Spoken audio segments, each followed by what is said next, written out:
Hello, welcome to tonight's edition of Majority Caucus. We are live from our studios in Accra, live on your multi-TV. This is Majority Caucus, and my name is Ali Dawood. I will be your host for tonight's discussion. Earlier today, a group of some MPP youth have issued a statement, even though that is not a topic we are discussing, but we are compelled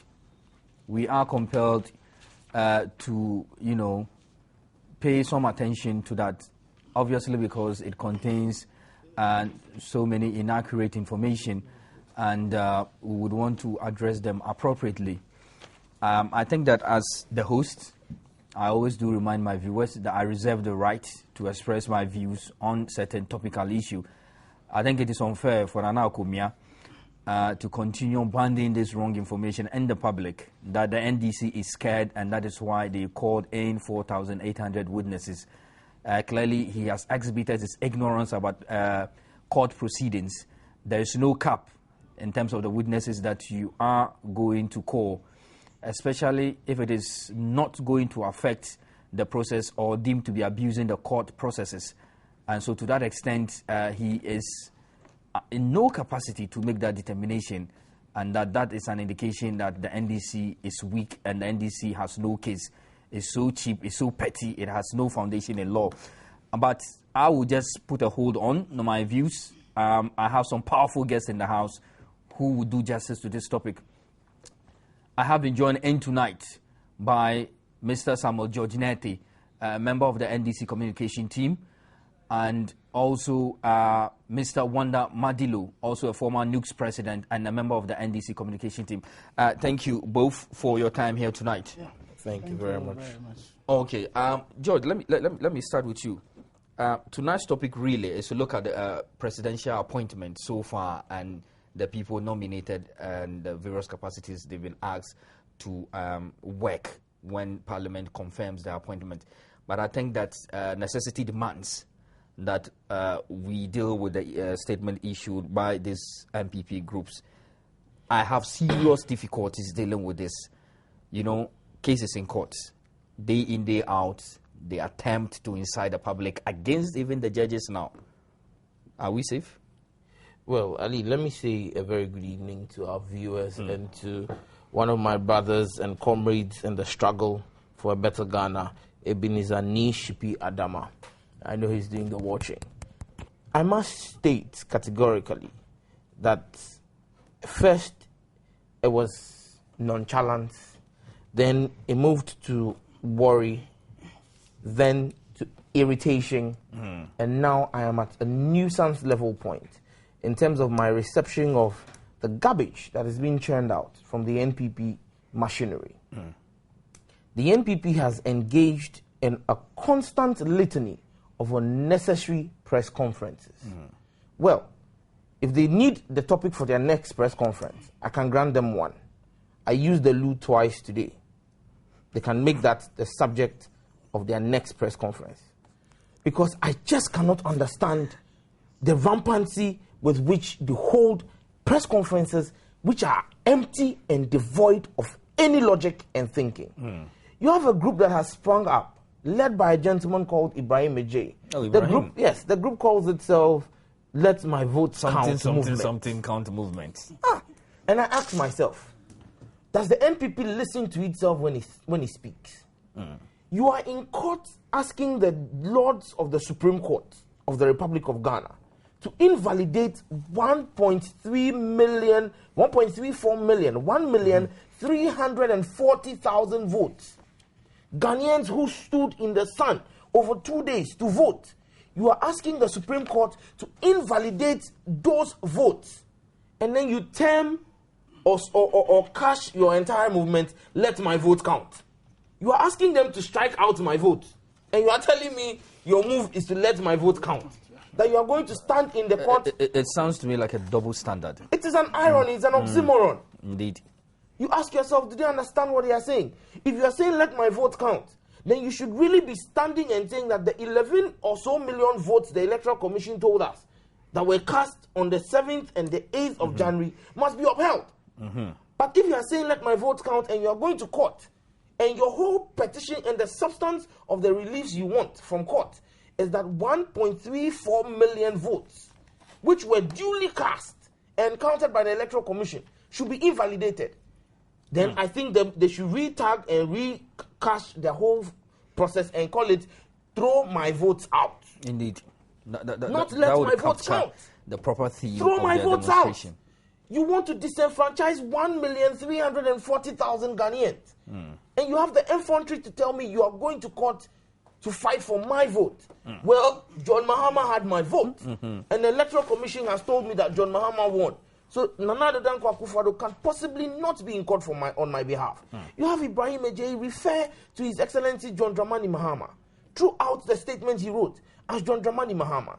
That again raises the question of legitimacy of the president. It is the same thing the deputy communication director, lawyer Yao Babing Asamoah did yesterday when Honorable Kobe Champong on Metro TV, put him right and told him, look, whether you accept it or not, His Excellency the President is the President, legitimately sworn in President of the Republic of Ghana. And if he so decides that there should be a curfew based on existing circumstances, and every Ghanaian should sleep at 6 p.m. and wake up at 6 a.m. Whether you like it or not, you must comply. And then they're going to hold another press conference. He said the president is going to use an executive arbitrary in the use of executive powers. That's why I'm telling them that the next press conference should be that Sam George used the loo twice instead of once. I used the loo twice today. Interesting. Let me come to you, Wanda. Wanda, I'm getting worried because numerous calls keep coming in day in, day out, that what is happening? The MPP chipping away the legitimacy of the president. Well, now he's no longer even the president, according to them. Well, you see, it is difficult to understand the MPP's position, and you can understand them. You know, they have over the years, you know, prior to this election, made it a point that they were going to win at all costs, and that if they don't win, there will be bloodshed, there will be Afghanistan. And to the point that they have even threatened virtually everybody.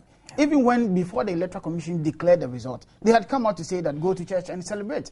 Because they felt that they were going to win. Now, what is happening right now is the fact of the matter that they are even scared that, granted that all these things collapses on their head, what will happen? What would they supposed to be saying? Some of them are running out of their houses. I am reliably informed that Nanado doesn't live in his Legon house any longer. Why? Because he's scared of his life. Why is he scared? Because of the lies, the inconsistencies, the deliberate attempt to throw dust into the eyes of their supporters that they were going to win. When he was on his tour of Restoration Tour, Hope Tour, and all the tours that we had, everything that he was saying to the people was that he was going to win. Instead of listening to the people and then bring to bear what the challenges are and to articulate and to tell them how they were going to solve it, they were just interested in the fact that people wanted some phantom free SHS, and that's all they had. At the end of the day, this whole thing has collapsed. And this collapsed on their head, and they are looking for ways of escape. I know that with all these things happening in court, it's just a charade. It's just something to cover up something, just to make it look like we won the election. But it won't wash. It won't wash any day. And there's no way they will be able to chip anything out of the legitimacy of the president. No matter what the names they call, no matter how they address it, no matter the press conferences they hold, no matter the things they throw out there, Ghanaians are discerning. Then over 11 million people who stood in the queues and voted on that day knew that their vote will count. And it counted when the Electoral Commissioner declared it finally. So what the MPP does or doesn't do is really not the case. You have to see the antecedent from where it comes from. Far back in 1992 when they lost the elections, they said they were not going to agree. 1996, the same thing happened. In 2000 when they won, all of a sudden everything was okay. Everything was fine. 2004 when they won again, everything is fine. In 2008 when they lost, yes, everything is wrong again. So you can see the deliberate attempt. Let me chip in this.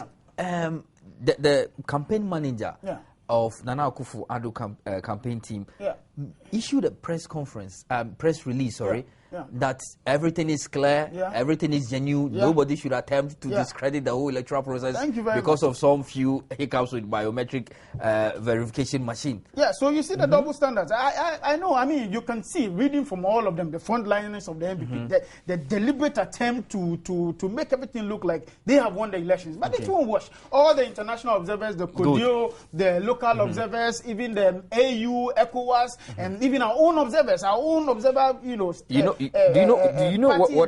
I want you to do? Claim that this was one of the most peaceful elections. Let me go for a quick commercial break. When I come back, Wanda Madilo will still be on floor. Clearly, Wanda is firing, and I'm sure that you would forgive me for, going for a commercial break at this moment. I'll be right back.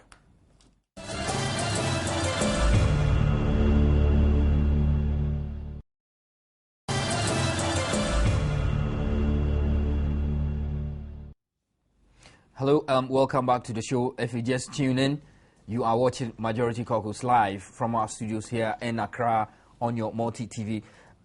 We've been looking so far, really tonight, I beg your pardon, we will be discussing the issues concerning the presidential nomination and whether or not the president has made the right choice.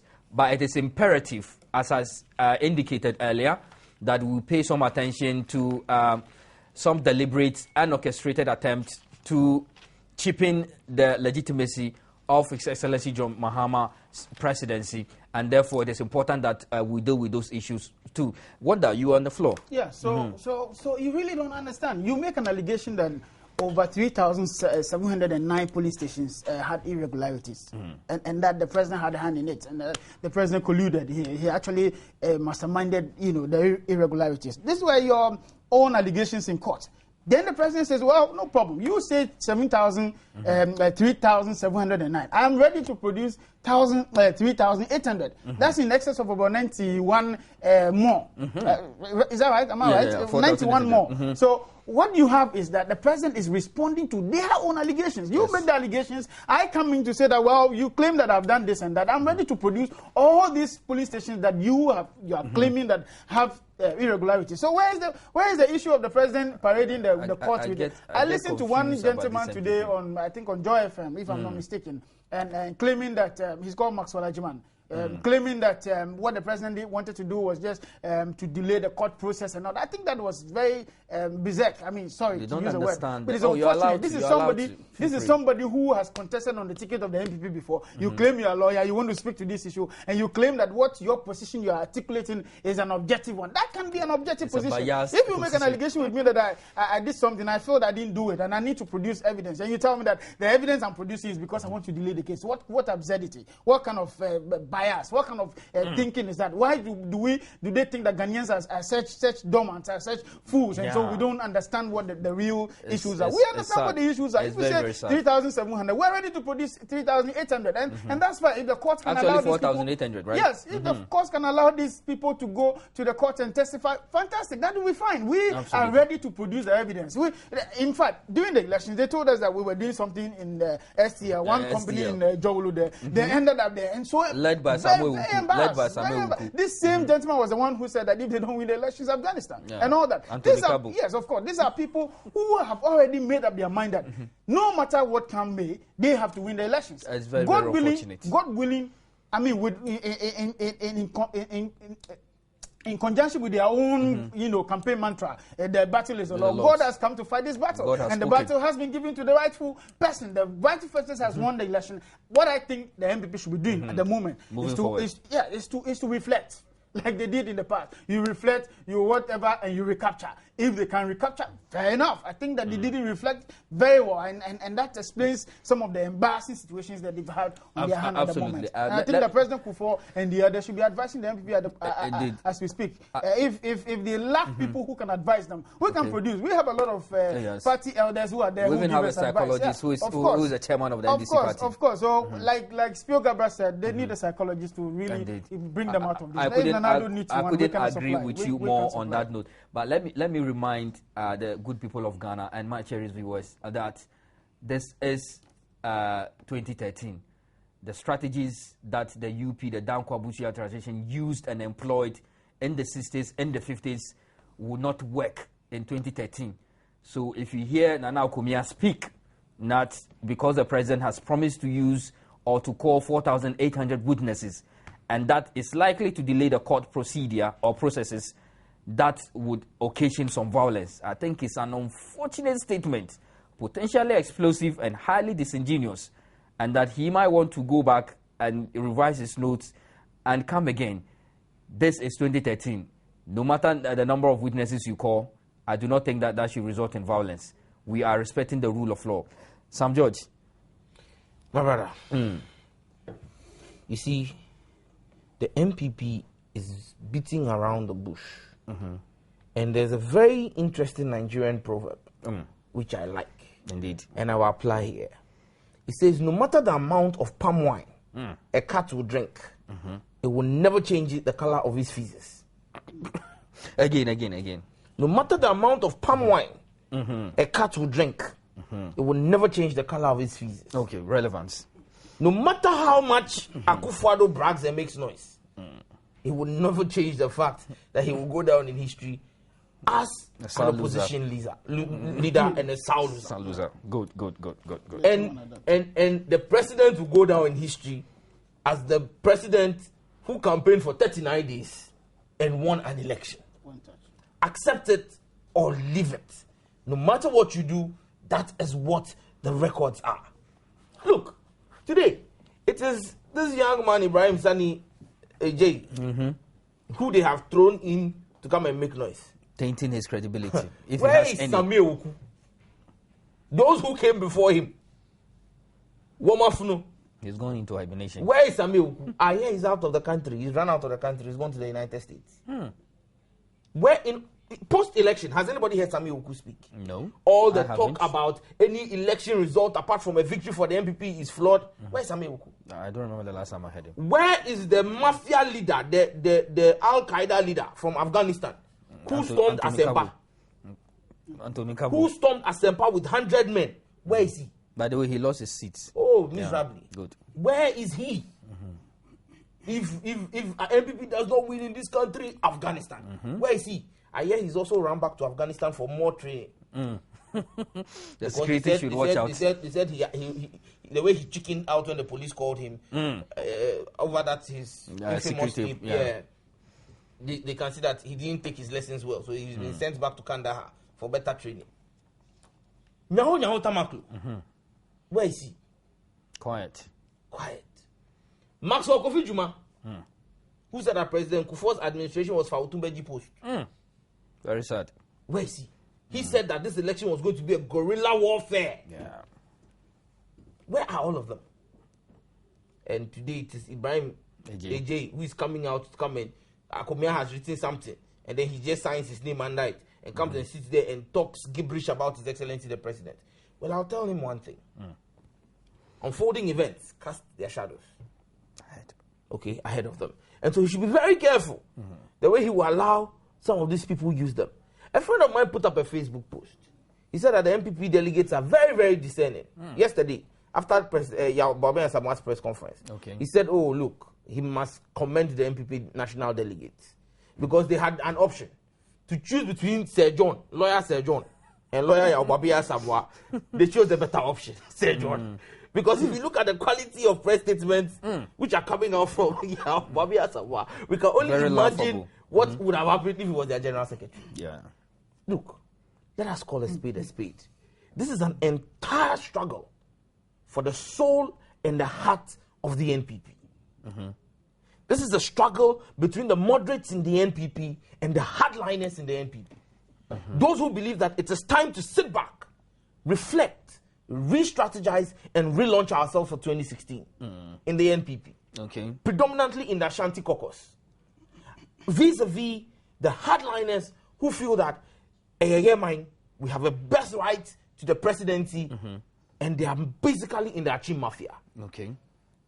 This is a struggle to keep Nana Addo Dankwa Akufo-Addo relevant in the scheme of things going into 2016. I've heard that from some camps within even the NPP. This clearly is all that it is about. And if you talk to the moderates within their party, they are seething with rage at what is happening to that party and that legacy. Mark my words. If we're not careful, if Akufo-Addo is given the opportunity to go on this tangent for the next 4 years, the NPP is going to end up like the Eagle Party or any of those other parties that have gone defunct. Collapsed. I'm telling you. They will collapse the party. And you see a new party spring out, which will basically be the Ashanti Caucus. Because they will leave the Achim Mafia to deal with the Caucus the NPP will become. But one thing I will sound, one note of caution I will sound to everybody and anybody who wants to listen is, look, the laws of the land are clear. There's one body that has legitimacy to declare election results. Electoral Commission. The Supreme Court has the right to invalidate an election constitutionally, but it does not have the right. The Constitution does not give it the power to invalidate and redeclare. No. So those who are calling names, the Electoral Commission names, calling them criminals, in the very unlikely event that the Supreme Court invalidates the results and invalidates our 1.3 million votes for you, you are going to go back to Afarijan to recollect and declare again for you. Okay. By the way, they've raised objections against one of the judges, Justice Atuguba, even though they claim it's a silent objection. But we have heard on record Titus Glover and has... they've run back. You see, they say that when you point at people like this, the one pointing at the camera, you see, my other 4 fingers are pointing back at me. When they raise issues about Justice Atuguba because of his relationship with one justice, the executive secretary, Dr. Atuguba, to the president, they've forgotten that there are so many judges on that Supreme Court panel who have relationships. Well, the leader of the MPP's case, Dora Akufo. What is the relationship to her lordship? And the other judges. What was dangerous was that one of the grounds of the objection to bias was that he's a Nodna. And then quickly they have to ratify that by adding the fact that he has some relationship with the executive secretary. This is dangerous. They say the president is a Nodna and the presiding judge is a Nodna, therefore he must have... None of the judges are not. This is serious. This is a party that believes... Listen, this is a party that never believes that nothing good can come from the north. I mean, they've always done that over the years. We've seen how they've used people in the past. Let me tell you a critical example. When President Kufuor came to office in 2000, who was the first person he jailed? Do you remember? Malamisa. Who was the second person he jailed? Look at all the people who were involved, even the victimization from the NDC angle. Those they jailed. Yeah. Look at the composition of the people they jailed. You can see the agenda to make sure that those people are kept in the dark for a long time to come. And that's how they treated even Aliu Muhammad.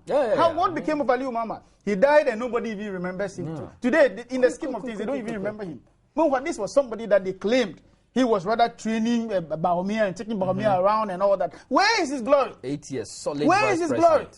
The longest serving vice president. So I think that the MPP as a party must rethink, they must re-strategize and come out better. Because what they are doing for us, it doesn't look good to us. Yeah. Somebody might think that we the MPP are happy. I mean, it's a shame to our democracy, and they have always left a blot on our democracy.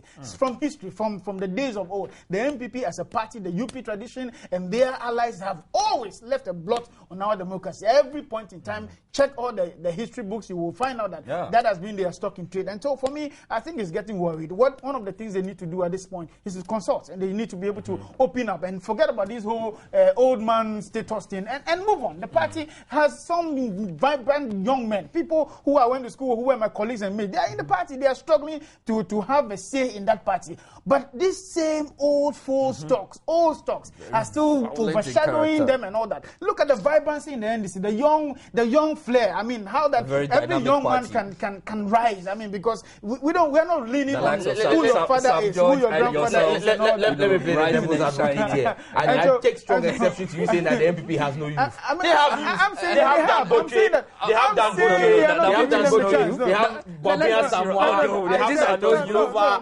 Those are their youth. They have Akufo-Addo. Akufo-Addo is youth. Young men. Young men. What are you doing? Stop that. I don't like that. I mean, the likes of Bobia Samoa and all that have grown. I mean, they should move on. Let the young ones come up. Let's forget about a 70-year-old man trying to cling on to power and doing everything at all costs to just cling on to power. I'm disappointed in what the Let's come back to today's topic. I think that we've done very well with the dissection and evisceration of the press statement issued by the MPP youth. But I would hold on. Let me go for my quick commercial break. When I come back, we'll look at the president's nomination for the various ministerial positions. I'll be right back.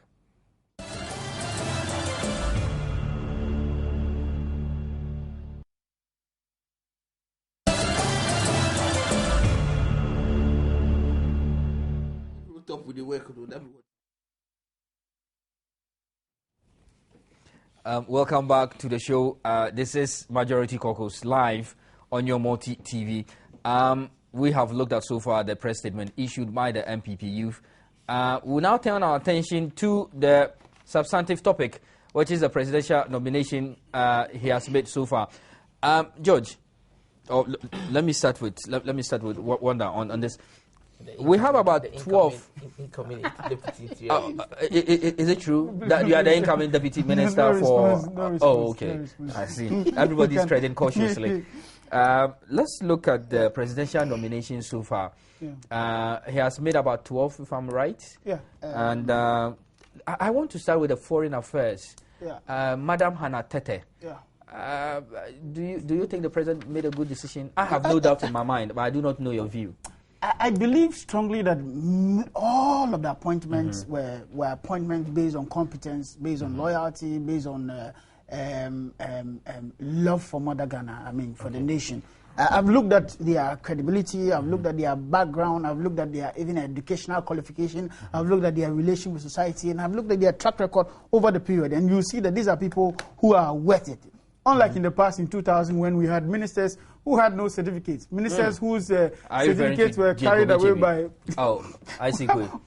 Ministers whose certificates were carried away by Hurricane MPP and all that. Unfortunately for us, fortunately for us in this time round, the country is seasoned with a lot of very good human resource. And what the president is trying to do is to make very good use of it. And if you see the appointment, for instance, Hannah Tete is an MP in her own right. She's been the Minister for Trade and Industry for all the 4 years that we were in power and all that. And she's done very creditably. I mean, during the campaign, she was the communications person in charge of the campaign and all that. So she has her own track and all that. If you also observe in the past, I mean, the first 4 years, people were already tipping her for this position. Unfortunately for us, it didn't come true. But I think that whatever must come true will definitely come true. You look at Clement Humado, he's an MP. He's the current, if I say current, you should understand me, Minister of Youth and Sports and all that. And now he's going to agree. Minister for Youth and Sports. Now he's going to agree. You look at somebody like... I have worked with him on Agri Committee 2007-2008 at Parliament, the Senate Committee, and I think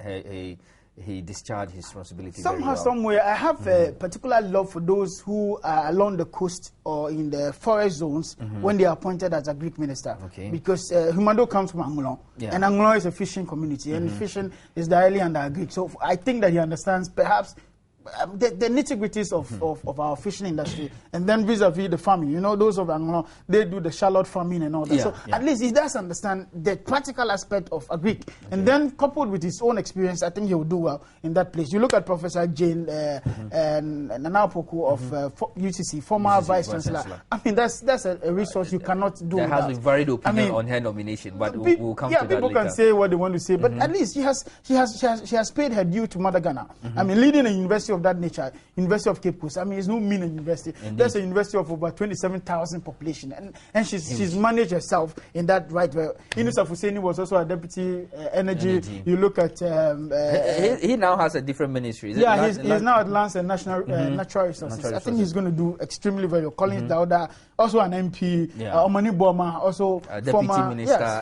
Now he's been deputy in two different ministries, environment and then youth and sports. Now he's been elevated. He's lived up to his expectation. I think that those are very credible appointments. Mahama Yaiga also now at information. Very credible. He's ever lived in that position before. If you remember when he was under Tamos, in the initial days, he was a spokesperson, if I'm not mistaken. And then from there to education, deputy education minister. Now from trade to education. Now at information, I believe and I know that he's going to do very well. Otienje, also a very seasoned, administrator, and I'm very proud of him. He used to be a lecturer in Gimpa and as well as an assistant registrar. And I have worked very closely with him, and I like the way he organizes himself. Under his tenure under the energy ministry, we didn't see the chaos that characterizes countries that have found oil. But under his tenure, we've been able to put the legislation in place. The oil sector has been managed very well. The gas project is on course, and all the other projects that comes with the energy is on course. So I think that these are people who deserve There's one more critical one, which is the Nana Oyelite's one. That's a new creation. Gender, children, and social. Is it a modification of women and children? We're yet to see a clear picture. Yeah, we're yet to see a very clear picture on that, because for the social protection, I think that is going to take something away from Ministry of Employment and Social Welfare, because we've left that industry very, bare for some time now. We have a school called School of Social Works, somewhere around around the police station there. It's a school that is virtually abandoned, and I feel very hurt. The people who come out of that place, and I think that government should refocus its attention on the social dimensions of our country and how we look at these people, the aged, people who are in asylum and all those other places. We need to look at a more closer look at them. And there's a very clear relation between that and the children's ministry and then the gender issue. So I think that Nana Oyelita, a seasoned lawyer on that matter, of course, she deserves to be there. I'll come back to you. So we will look at the rest of the nomination and one to be expected.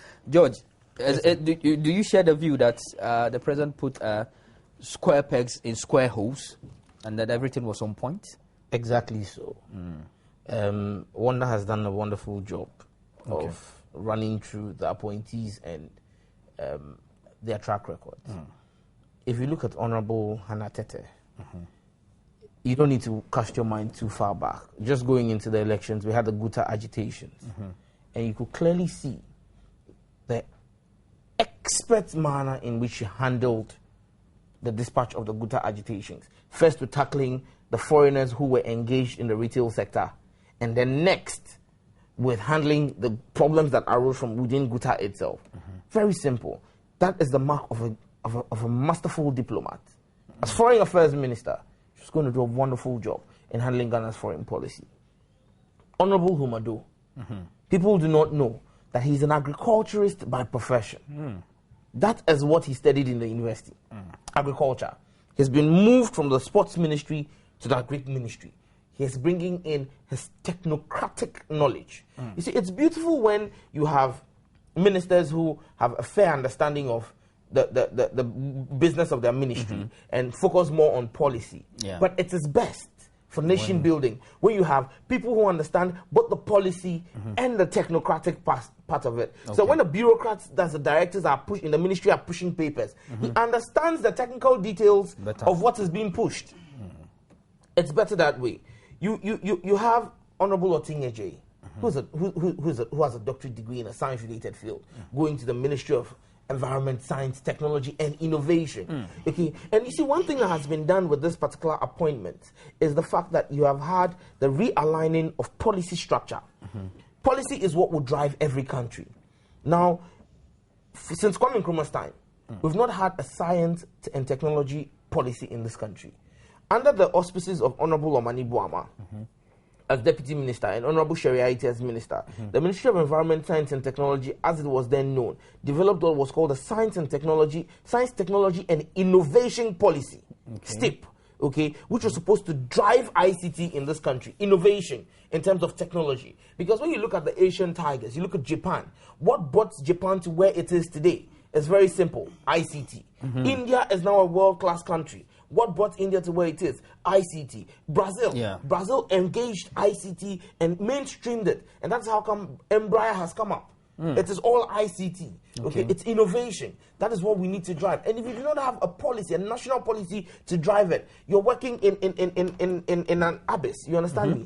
If you remember, just before, in the last year of the last administration, that's in 2012, we launched the ICT parks, 16 million Ghana City project, where ICT parks are supposed to be built in this country. We're starting the first one in Greater Accra, and it will be replicated in all 10 regions. Now, when you have an ICT park, you must have a policy which is going to drive innovation to fill those parks. Else, you will have foreigners coming in to benefit from the largesse of the ICT parks.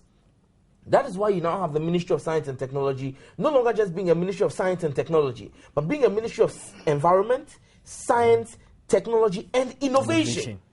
So that we can properly drive the policy of innovation in this country and move Ghana clearly into that committee of nations that play in terms of ICT. Let's look at Dr. Omane at communication. Dr. Omane is a medical doctor by profession, but this is somebody who, when it comes to the field of communication, and our Ministry of Communication has a wide spectrum in terms of its policy range. It cuts across the verbal communication to what we term as communication, which is telecommunication, okay, which is a very, very important field. And it tells you that it needs somebody who is level-headed. Honorable Haruna Ijisu has done a fantastic job in that ministry. You've seen the fines that have been imposed on telecom companies who have provided poor services.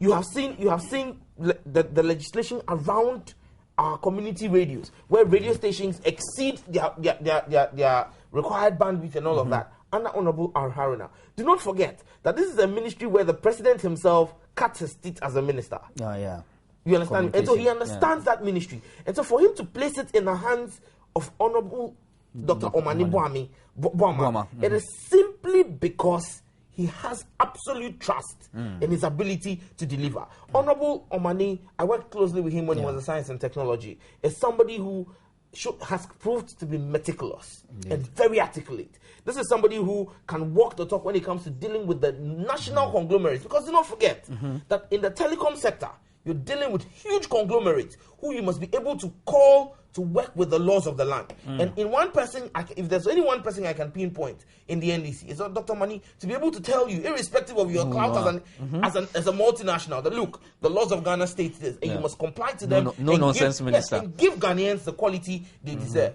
You look at other ministries. Quickly, education. I have to go for my final education. break. He has brought in a technocrat. Professional par excellence, educationist at his best. We will discuss that properly, because some people have raised varied opinion that perhaps she's a technocrat and she's likely to have some conflict with the politics aspect of ministerial responsibility. But we will do that shortly after I return from my commercial break. Stay with me. I'll be right back.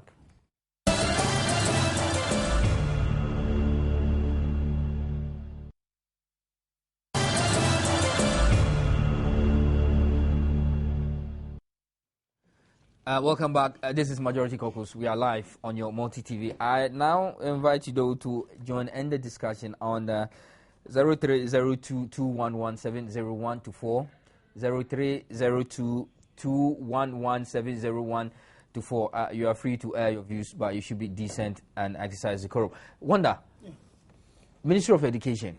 They say she's purely technocrat, and there's going to be some problem. Is that true? Who is a technocrat? Who is a businessman? And who is a bureaucrat? She's not really a politician, that kind of thing. But do we need politicians to run our policies? Is that how it's supposed to be? The truth of the matter is that the politician who goes to that ministry or any ministry as a minister is only supposed to do what? To just organize, to just supervise. It's really not your job to implement policies. Okay. The truth of the matter is that the policy implementers and even the policy crafters are actually... Let me take this caller. Hello, Inusa. Hello. Yeah. Good evening. Good evening, Inusa. Yeah. Thank you very much. Inusa, could you please... hello, Inusa. Yes. Can you lower the volume of your set? I'm having a terrible feedback here. I've done that. Okay. Okay. Yeah, thank you. Very good discussion there. But you see, my problem is that somebody like some judge, you see, you are raising some points that I like, but at the end of the day, you were diverted to some issue of, you see, you are in your youthful age where thousands of people are watching you. They want to pick something from you. You can be a future leader. You have a point being putting out there for people to take it and understand. Yes, one day in the pipeline, you may come out again to contest on something. Inusa. Yes. Inusa, how about you point out to us and Samuel George what exactly you have problem with what he said? Yeah, he was talking of the Ibrahim Ajay, or what do you call him? That he came out with a statement and I think putting out some issues there.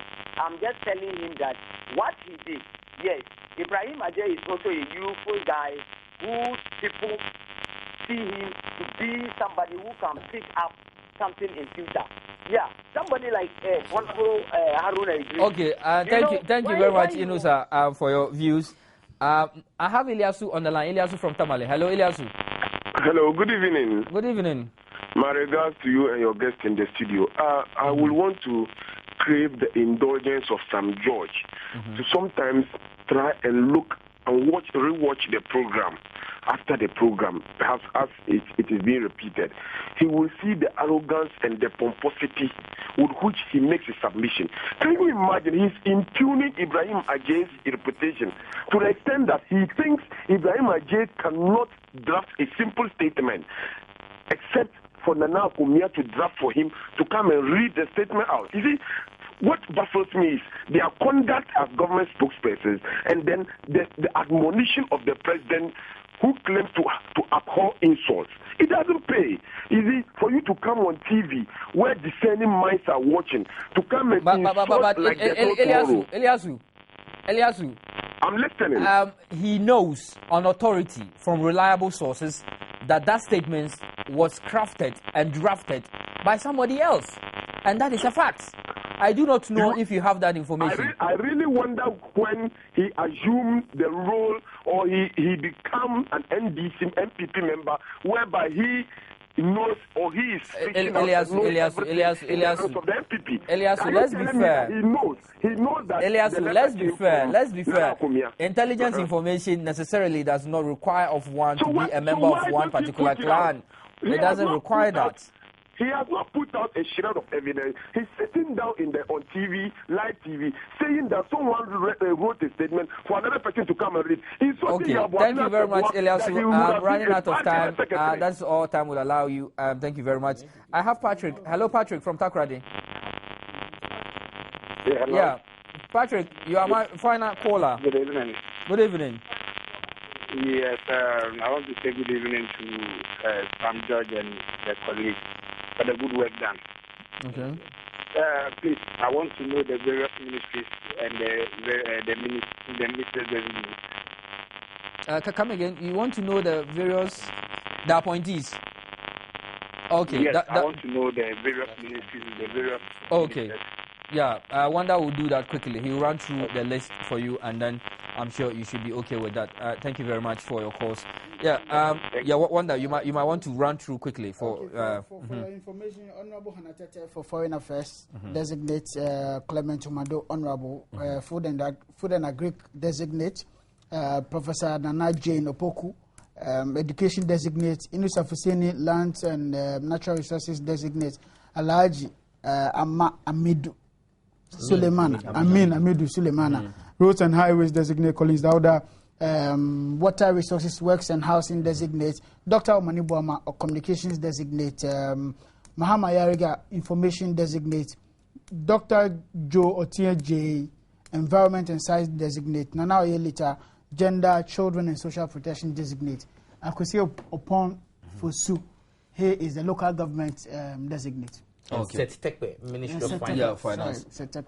You might want to respond to some of the callers. Do you want to? Clearly, that right? I will not excite the libido of NPP serial callers who just want to call in and pass comments on behalf of their people. Well, I think the viewers will make a better informed decision. If anybody's going to call in and pass his own comments, well, they're entitled to their opinions. Those are their opinions. Yeah, Okay, final words in a minute. Well, for me, I believe that His Excellency John Dramani Mahama is focused. His eyes still remain on the prize, which is delivering a better Ghana agenda. We will not be derailed. Your expectation in terms of the rest of the ministerial portfolio? I expect competence, but I'll still sound a note of warning I've been sounding everywhere. If you end up being one of the over 4,000 people the president will appoint into various portfolios, please make sure you're going to fulfill the better Ghana agenda. If you come in and you want to make yourself a cog in the wheel, some of us will personally take you on. I see. What are your final words? Well, I think that so far the president is lived up to his commitment of building a better Ghana Part 2, his commitment of having a very peaceful Ghana. Let me ask, there's this rumor that the NDC has made a promise of 40% to female. I thought that was 2008. Please. His Excellency the President clearly at the IA debate said he would not give a quota. Okay. He stayed away from giving a quota. This is a serious miscommunication. That's a miscommunication. But even that, if you see so far, I mean, out of the 12, how many are women? I mean, you can say clearly, give a fair representation. Yes, clearly. And it has to do with competence. I mean, let's stop that tokenism attitude where you just want to do something to and 15 seconds and all that. We are running so out for of us, time. we think that the president is on course. We wish him all the best. We wish him the a very good peace of mind so that he can deliver. That's all that is important. On that note, I thank you, gentlemen, very much for making time to join me here. And viewers, that's all time will allow us. Thank you very much for watching. I'll be here on Thursday. Till then, stay good and enjoy the rest of your evening. Bye-bye.